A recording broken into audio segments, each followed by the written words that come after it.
Okay.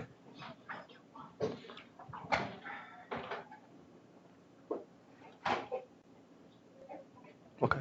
Hello everyone, I'm Qichen, and today I'm presenting generator back-emf force shaping for DC output with low voltage. It's not working. Okay. Oh, it might be off. Okay. So the DC grid is essential, and for two particular applications. And the first one is offshore wind. If the wind in the East Coast and the West Coast of United States are collected, it is twice the power of what we are consuming today. And the second one is the future electric ship, and that has huge military potential. And what does these two have in common is that the generator is used by AC motors. So it's going to generate three-phase waveform, but the collection is, after the collection, it's going to be DC.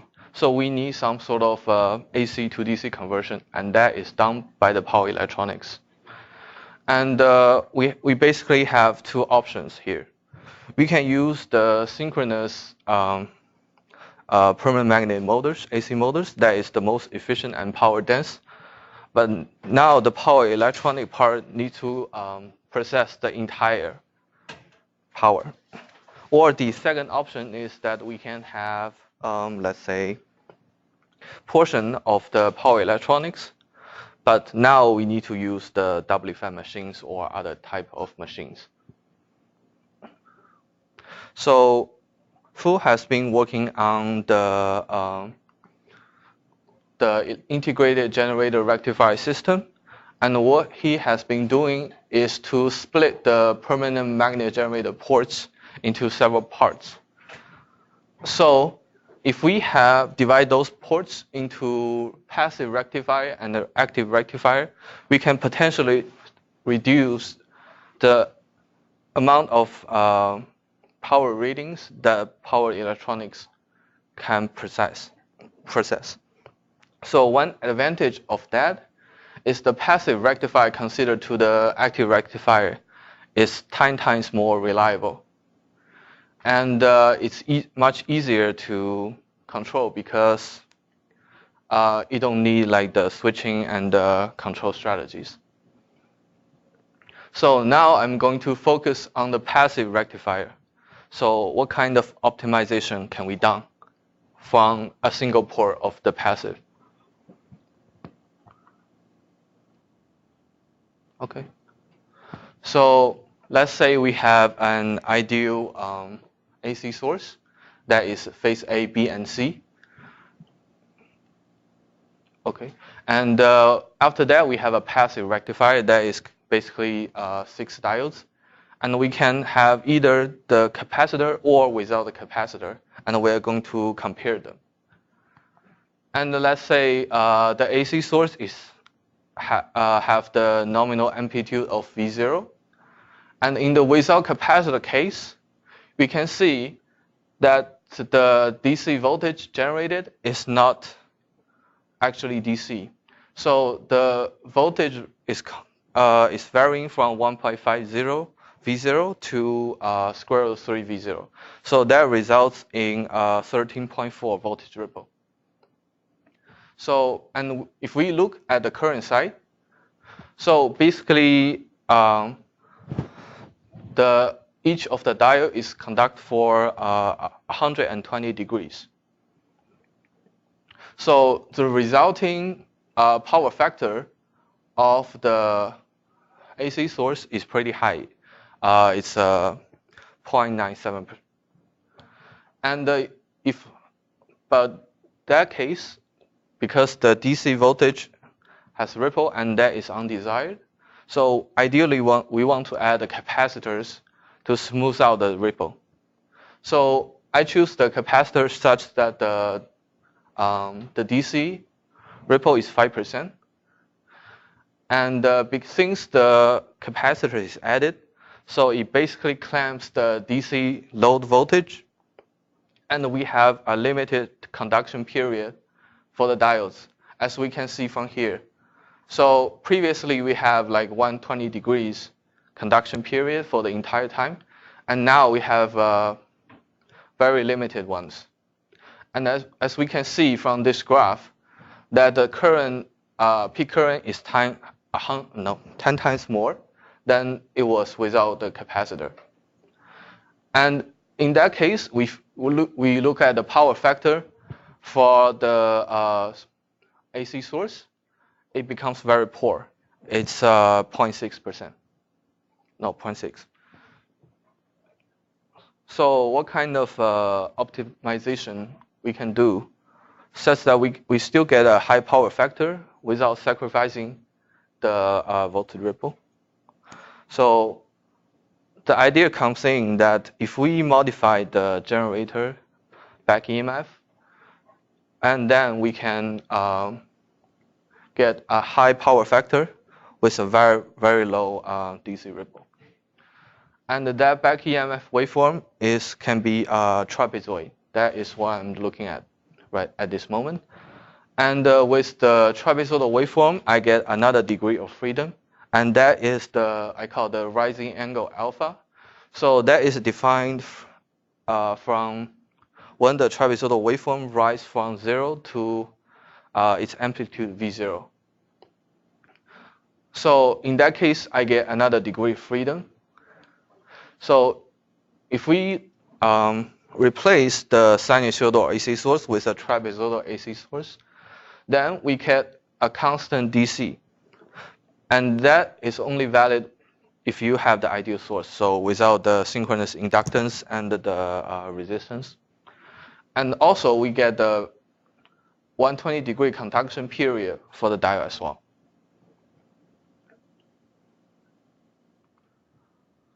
So based on the amount of alpha we can have, so we have two situations. So the first case is alpha less than 30 degrees.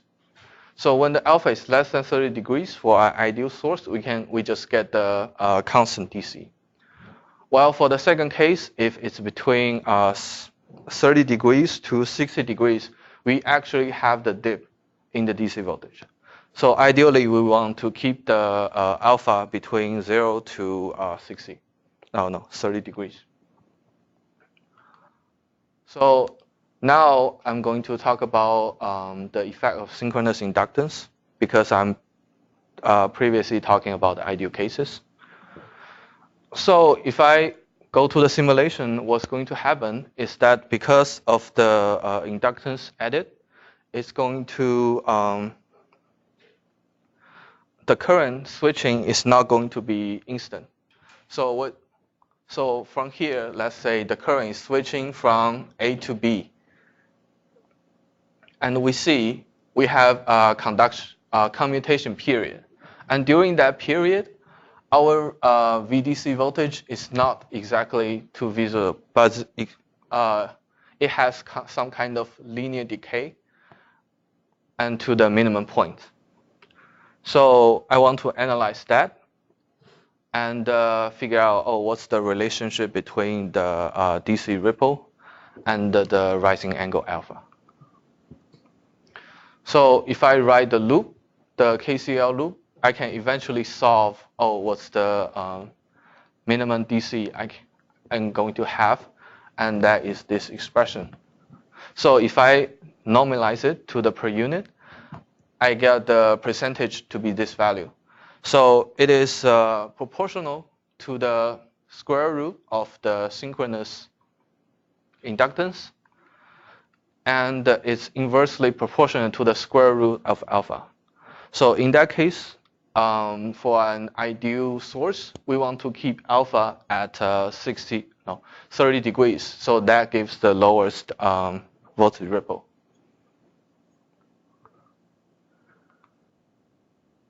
So as the alpha goes decreasing, we basically have a lower, higher voltage ripple. So let's give a example system. So the power is 3 megawatt, and the DC bus voltage is 6 kilovolts, and the DC current is 500 amp, and the electrical frequency 20 hertz, synchronous inductance 400 millihenry, and resistance of 0.15. So we can compare that to the sinusoidal case to see at which inductance we are having the benefit, and for which inductance is not worth doing it. So basically, we can plot the curve. We can see that if the inductance is low enough, then it is more beneficial to do it, the trapezoidal waveform generation than the conventional sinusoidal one. So now previously I'm talking about the ideal trapezoidal source, but it is impossible to achieve because the back EMF waveform is discontinuous, and it has to be continuous for the actual motors. So the way to do it is to synthesize the trapezoidal waveform using different orders, and if we add them the harmonics together, then we can get a trapezoidal shape. So this is basically a decomposition of a trapezoidal source.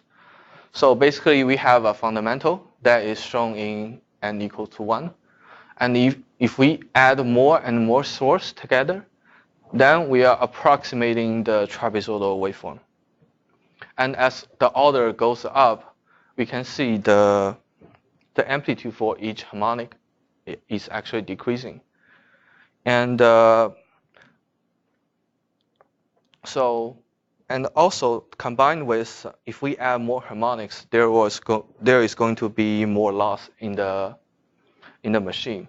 So I prefer to keep the number of harmonics added to be low. So in this case, we are considering the number up to 7 because if we add once the fundamental, the third harmonic, the fifth harmonic, and the seventh harmonic, we can almost basically get a trapezoidal shape. So now we have basically 2 degrees of freedom. The first degree of freedom is the alpha, the rising angle, and the second is the number of harmonics we want to add. So we can basically sweep those two and find what's the optimal result we can get. And this point turns out to be not 30 degrees. 0.4 radian is actually like 24 degrees. And we can get a ripple of 4.27 if we choose 7th harmonic to be added. So that's fundamental, the third harmonic, the fifth harmonic, and the 7th harmonic. So we can basically take that back into the simulation and see what's the result. So the red curve is showing the phase A voltage. We basically have the trapezoidal shape. And the bottom curve shows what's the phase A current. And it's still approximately 120 degrees. And we get 4.27% ripple. So because of those two curves, the voltage curve and the current waveform are basically aligned. So the power factor is high power factor is also achieved to be 0.94. And basically, because of the current profile and the power profile, we can look at what does that mean to a generator. So the sinusoidal curve is shown in red because we have the power, the voltage ripple, and we have the current source as at DC low. So we get 13.4% ripple for the torque if we just assume that the machine is running at constant speed. But if we add the capacitor, since the the diode is conducting, the generator is also conducting at a much shorter time, we get a huge ripple. And sometimes, and for the design case, it is the best case because the voltage ripple is minimum and there is no capacitor used. So also we can look at what's the loss. So previously, now I'm added like a 0.14 ohm loss, and we have the current profile, so we can see what's the copper loss in each case. And because the capacitor clamps the voltage, so if the capacitor is added, we have a much higher loss because the RMS current is much higher.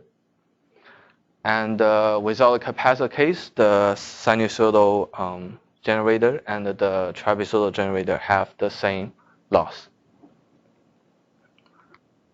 So now I'm going to talk about the experimental setup and results. So to generate a trapezoidal source, I'm doing it with a TI box. I basically use a space vector PWM to generate the trapezoidal waveform. And because the switching is done and I have to filter out the PWM frequencies, I use an LCL filter, and the LCL filter also adds as a synchronous inductance. And then after that, I have the passive filter and the current source for the DC load. So, and that is the experimental result. I get 0.92 power factor, 5.2% ripple, and the channel 1 is basically the trapezoidal waveform, and the channel 4 is the current. And that's it. Any questions? Yes. You said that the voltage ripple was inversely proportional to.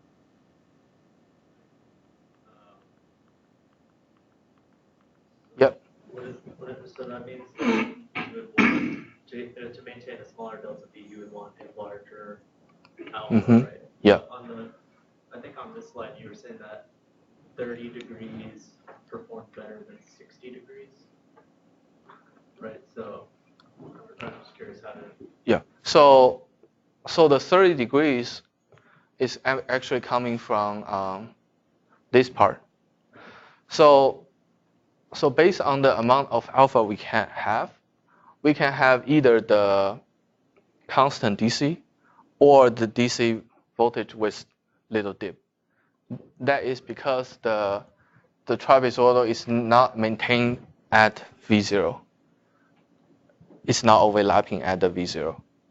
So the maximum alpha we can have without the dip is 30 degrees. So if we compare the 30 degrees to 60 degree case, actually 60 degree will perform better in some cases when the inductance is very large. But in that case, the voltage ripple is like 30% or something. So it's not worth considering. So we are considering the case when the synchronous inductance is kept as small as possible. So in that case, the alpha rising angle we are interested in is 0 to 30 degrees. Yes? So do you have a way you're proposing to build a generator with this very specific, like this carefully designed trapezoidal back-emf? So it can be done by magnet shaping. Yeah, I'm not an expert on this, so but that is possible. Your power factor, is that just P over VI, each of them being RMS or something? So it's harmonics kind of. So you can the power factor you just look at the. So rather than modeling it like sinus, like one harmonic by one harmonic, you just combine them and using the formula that because you can multiply the voltage and the current for each sample, and you can add them all up from let's say one period, and then you get what's the power out. And you can look at the voltage and current waveform for individually, then you can get the RMS for each. So, and then you divide the total power that is multiplied by the voltage and current, then divide by the RMS of those. You get the power factor. Yes? In your experimental setup, how significant introduced by the LCL filter? So, because I'm having like multiple harmonic in the source, so it's not easy to design an LCL filter because you cannot make the quality factor too high because it's going to filter out other frequencies. So the LCL filter I designed, the first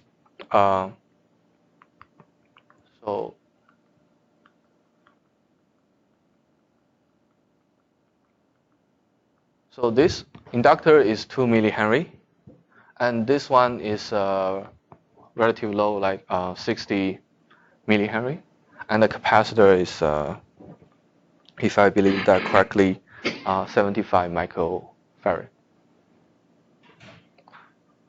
Because we don't have, we need to have not sharp filtering for the power, so that is 20 hertz. Let's say, so we are summing up to 7th order, so that's 20 hertz, 60 hertz, 100 hertz, and 140 hertz, and the p-down frequency is 10K.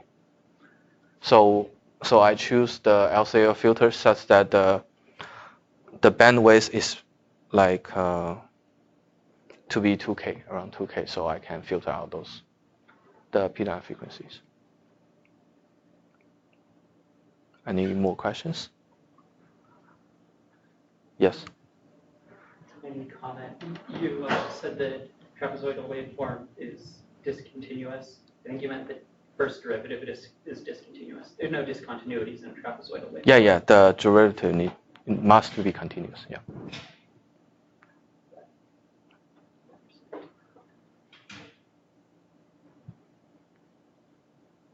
Okay.